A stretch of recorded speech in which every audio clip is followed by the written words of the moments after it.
नमस्कार साथियों।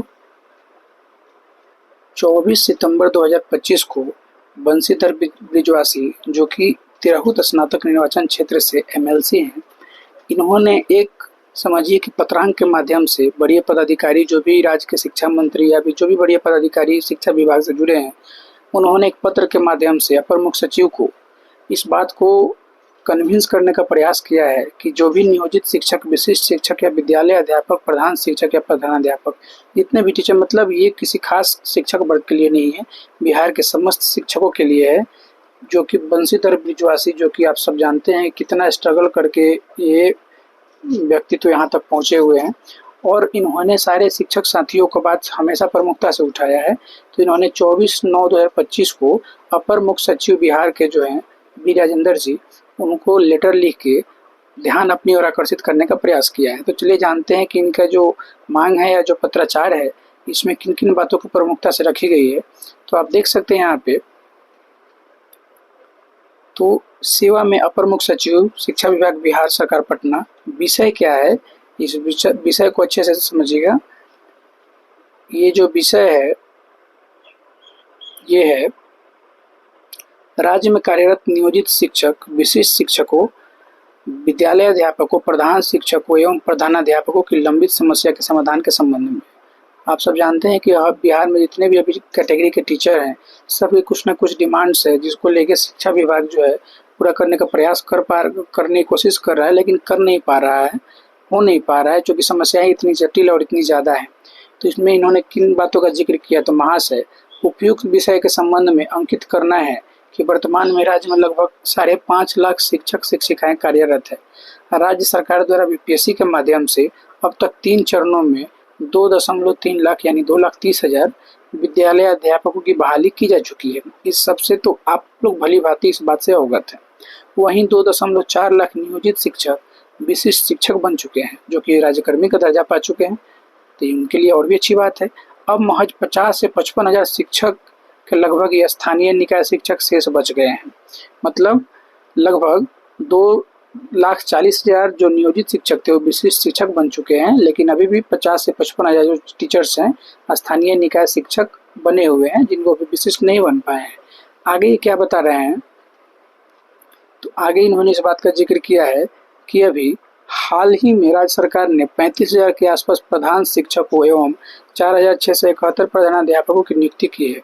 इसमें कोई दो राय नहीं है, सही बात है। ये राज्य सरकार शिक्षा के क्षेत्र में नित्य अपने आयाम गढ़ रही है, बावजूद इसके सभी संवर्गों के शिक्षक शिक्षिकाएं की कुछ समस्याएं आज भी विद्यमान है, जिसे तत्काल प्रभाव से समाधान करने की आवश्यकता महसूस की जा रही है। वर्णित स्थिति में शिक्षक शिक्षिकाओं, प्रधान शिक्षकों और प्रधानाध्यापकों की इन समस्या पर संज्ञान लेने का विचार करना चाहेंगे। इन्होंने इस बात का जिक्र किया है कि कितने भी प्रधान शिक्षक, कितने प्रधानाध्यापक और कितने टीचर्स का आपने बहाली कराया है, जो कि बिहार में शिक्षा को लेकर नई बुलंदी, नई ऊंचाई को छू रहा है। लेकिन इनके बावजूद भी टीचर्स को जब समस्या होगी तो वो क्वालिटी एजुकेशन नहीं दे पाएंगे। इस बात में इन्होंने कुछ पॉइंट्स को रखा है। तो इन पहला पॉइंट क्या है, 2003 से पंचायत शिक्षा मित्र फिर नियोजित शिक्षक के रूप में अपना संपूर्ण जीवन खपा देने वाले शिक्षक शिक्षिका आज भी स्नातक प्रधानाध्यापक ग्रेड कालबद्ध प्रोन्नति के आस लगाए सरकार की तरफ आशा भरी निगाहों से देख रहे हैं। इस मामले में कई प्रकार के नया निर्णय के बावजूद इनके इस नियोजित शिक्षक को अब पदोन्नति नहीं दी गई है। देखिए, इतने समय से जो शिक्षक साथी काम कर रहे हैं, उनको जो भी उनका हक है वो तो मिलना चाहिए, चाहे वो स्नातक प्रधानाध्यापक ग्रेड कालबद्ध प्रोन्नति हो, उनका वेतनमान सुरक्षित का हो, या फिर उनके प्रमोशन की बात की जाए। जो इतने लंबे अरसे से शिक्षा क्षेत्र में अपना योगदान दिए हुए हैं, खून पसीना एक कर दिए हुए हैं, तो उनको उनका हक मिलना चाहिए। इसके लिए ये नहीं कि हम विद्यालय अध्यापक हैं तो हम उनके बारे में क्यों सोचें, हम नियोजित हैं तो हम विशिष्ट के बारे में क्यों सोचें, हम विशिष्ट हैं तो हम नियोजित के बारे में क्यों सोचें। ऐसा नहीं करना है, हमें आपस में एकता बना के रखना है। और जो टीचर शिक्षा मित्र थे, नियोजित थे, अगर उनका स्नातक ग्रेड पे या फिर उनका प्रधानाध्यापक ग्रेड पे या कालबद्ध प्रोन्नति, जो भी उनकी डिमांड्स है, इस डिमांड्स को पूरा करने के लिए बंशीधर ब्रिजवासी सर ने इस बात को सामने रखा है। अगला पॉइंट क्या है, अतः अनुरोध है कि सभी कोटि के नियोजित शिक्षकों को जल्द से जल्द स्नातक कालबद्ध प्रोन्नति दी जाए। जल्दी मिलना चाहिए और मेरी बेस्ट विशेज़ हैं उन सब टीचर्स के लिए, शुभकामनाएँ हैं कि उनको उनका सारा हक मिले।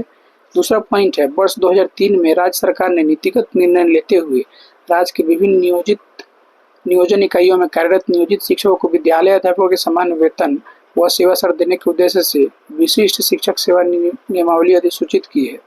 ठीक है, विशिष्ट शिक्षक सेवा नियमावली जो है वो विद्यालय अध्यापक के कंटेम्प्रेरी मतलब उनके समान वेतन और सेवा शर्त के लिए उन्होंने इस नियमावली की जिक्र किया है। विचारणीय है कि जब विद्यालय अध्यापक व विशिष्ट शिक्षक का वेतनमान व सेवा शर्त समान ही है तो फिर अलग अलग पदनाम क्यों? अब इन्होंने ये बोला है कि अगर दोनों का सेवा शर्त या जो भी उनका वेतनमान है अगर एक ही जैसा दोनों का है तो दोनों का नाम विद्यालय अध्यापक रख दीजिए या दोनों का नाम विशिष्ट शिक्षक रख दीजिए। इनके कहने का मतलब ये है, आखिर क्यों नहीं दोनों पद को समान मानते हुए इन शिक्षकों को सहायक शिक्षक घोषित करते हुए पुराने शिक्षकों की सेवा शर्तों से आच्छादित की जाए। देखिए, सहायक शिक्षक भी बिहार में भी बहुत बड़े मात्रा में कार्यरत हैं, शिक्षक साथी आदरणीय हैं वो लोग, उन लोग का तो उम्र भी बहुत ज़्यादा है तो उनसे हमें कुछ सीखने की ज़रूरत है।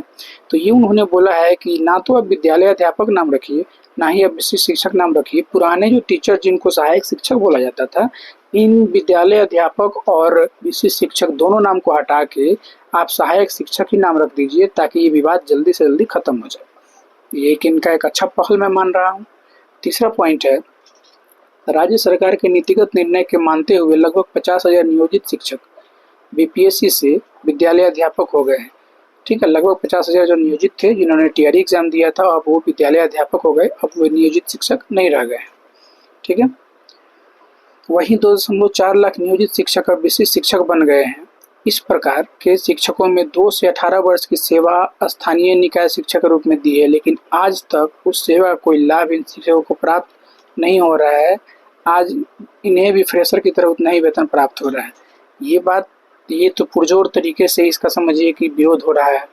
जो भी शिक्षक साथी जो पहले नियोजित थे वो विद्यालय अध्यापक बन गए हैं तो उनको बिल्कुल फ्रेशर के जैसा एकदम नया जैसा जो भी 2023 में बहाली हुई थी, 24 में हुई, 25 में हुई, तो उनके जैसा उनको मतलब वेतनमान, उनके जैसा उनको एकदम फ्रेशर जो न्यू कमर्स होते हैं, नए टीचर्स जो होते हैं उनके जैसा इनको तुलना किया जा रहा है। तो इस पर उन्होंने इस बात का ध्यान रखा है और इन्होंने ये बोला है कि अगर उतने समय से 2 साल से कोई 2 साल से टीचर हैं नियोजित में, कोई 18 साल से भी टीचर हैं।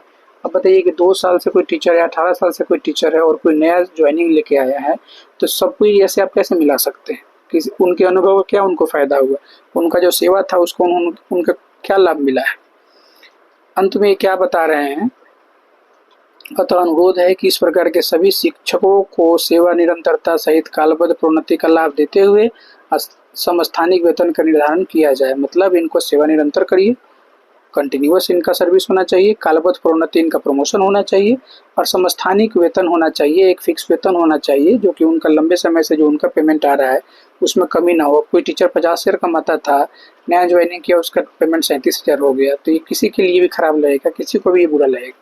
ठीक है, तो बंशीधर ब्रिजवासी जी ने समझिए कि इसमें किसी खास शिक्षक वर्ग को इसमें इशारा नहीं किया है, इसमें वो सारे टीचर है, चाहे वो नियोजित हो, चाहे वो नगर निकाय के शिक्षक हो, चाहे वो विद्यालय अध्यापक हो, चाहे वो विशिष्ट शिक्षक हो, चाहे वो प्रधान शिक्षक हो, चाहे वो प्रधान अध्यापक हो, सब किसी के डिमांड्स को रखते हुए उन्होंने इस बात का जिक्र किया है कि जो टीचर जिस कैपेबल हैं उनको उनके कैटेगरी के अकॉर्डिंग उनका पेमेंट होना चाहिए, उसके अकॉर्डिंग उनका पे स्केल होना चाहिए और उसके अकॉर्डिंग उनका जो है प्रमोशन होना चाहिए। बिल्कुल सही बात है।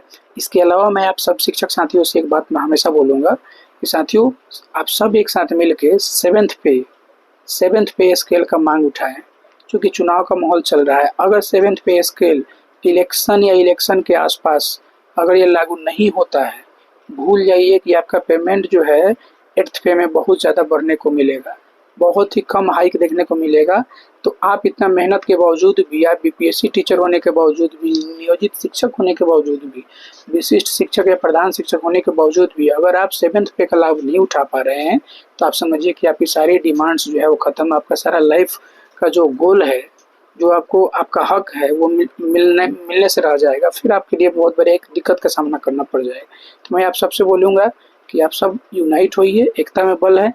आप लोग यूनाइट हो जाइए। यूनाइट होने के साथ साथ आप इसको ट्विटर के माध्यम से, पत्राचार के माध्यम से या फिर डिपार्टमेंटली अगर इसमें थोड़ा सा दौड़ना पड़े उसके माध्यम से, या फिर पॉलिटिकल मामले से, चारों में से किसी मामले से अगर इस मामले का निपटारा हो जाता है तो ये हम सारे शिक्षक साथियों के लिए रामबाण साबित होगा।